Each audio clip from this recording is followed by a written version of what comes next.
Ladies and gentlemen, the Stanley Cup Finals are upon us. We know it's going to start on Monday, May 27th. The Boston Bruins have already got their spot in the finals.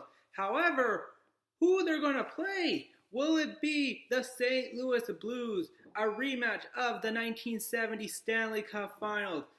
Most famous for Bobby Orr's overtime winning goal. Or will it be the San Jose Sharks? What a story that would be. In order for Joe Thornton to get his chance with Lord Stanley, he needs to go through the team that originally drafted him and where he played quite a few years starting his career with. My name is Randy Dillon, an update on what has happened so far in the playoff, what could happen in the remaining couple of games in the Western Conference Final. Right now, the Sharks and Blues are tied 2 games apiece in the Western Conference Finals. Game 3 and 4 had it all. Controversy, excitement, injuries, big plays, big moments. The controversy, the hand pass by Timo Meier, resulting in the Karlsson overtime winning goal. I know there's a lot of discussion about it with the officiating. Should the final goal be reviewed? Should the league get involved? Should the play be reviewed? That is a conversation for another day. My opinion is it's important to have review for some of those calls, but not everything. Otherwise, we're just going to slow down the game. But that's for another day. We saw in game 3 and 4, though, especially 4, Binnington was a man of steel and emotions. Like, I don't know what this guy does. Is it yoga? Is it meditation? Is he this calm or just relishing the moment? At the end of game 3, he was incensed, angry. But game 4, he stepped up the play. He was brilliant as the Sharks pressured in the second, the third period. I'm a little worried for the Sharks, so with Martin Jones. In game 3, he did let them questionable goals in. I know he made that big save to give them a chance in the third in game 3, but game 4 again, that first goal, yes, I know it was deflected, but it was a really bad angle. The big thing was Erik Karlsson might be hurt for the Sharks again. He did not play a span of 7.5 minutes in the third period until the final 2 minutes when the Sharks pulled their goalie to try to tie the game. So that could be a question. You already know Bird, Vlasic, Dillon, and Karlsson are playing so many minutes. Him going down or him can't play might be a dagger in the heart of the Sharks, which could ultimately result them not winning this series and moving on to the Cup final. So if you're the Sharks or the Blues and what you need to do to advance to the Stanley Cup Final. The Blues, they have to hope Binnington can keep this playoff, and also you got to get some goals here. You got to play very strong defense and get some more offense going. You know Binnington has been a wall, and he will continue to be this wall, but you need some more chances. You need some more opportunity to straighten the lead. If you're the Sharks, Martin Jones, he has to steal you a game and play great in another one.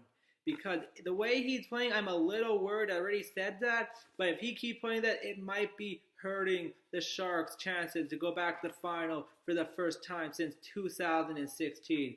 The impact for both these teams could be the special teams.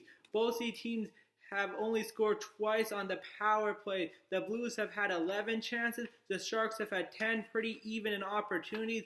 One of these two teams, if they can take a hold of the power play and get them more chances, it could be a big key in advancing to the final. If you're the Bruins, though, you're just like, hey, keep going, keep hitting.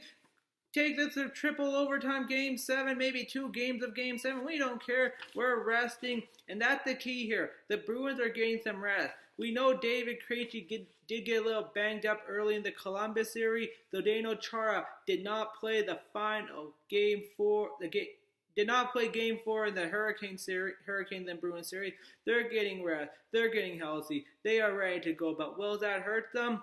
Only time will tell. But for the Bruins, though, you gotta give them credit. They have been unbelievable these playoffs. Tuukka Rask has been incredible. Right now, he currently has a save percent of .94, a goals against of 184, better than the numbers he put up in 2013 when he took the Bruins to the final. Then he had a save percentage of .94 and a goals against of 188 throughout that whole playoff. Could he keep the numbers that way? You know he is the odds-on favorite for the Bruins to win the Conn Smythe here, ladies and gentlemen. But the Bruins have been getting depth scoring throughout their lineup. At times, yes, we've seen Bergeron, Pastrnak, and Marchand really step up their game. But they've been getting depth scoring. Coyle and Johansson, great playoff acquisition. Danton Hyman, Matt Grizza. We saw Chris Wagner have a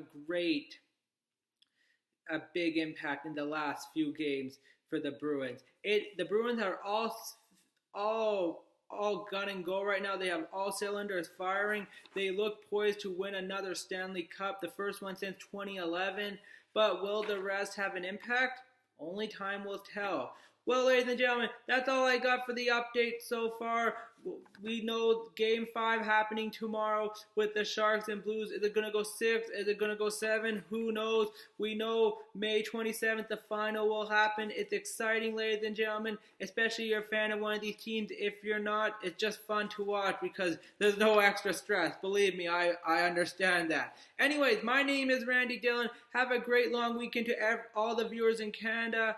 Have a great weekend for everyone else. Go watch some hockey tomorrow. Have a good one.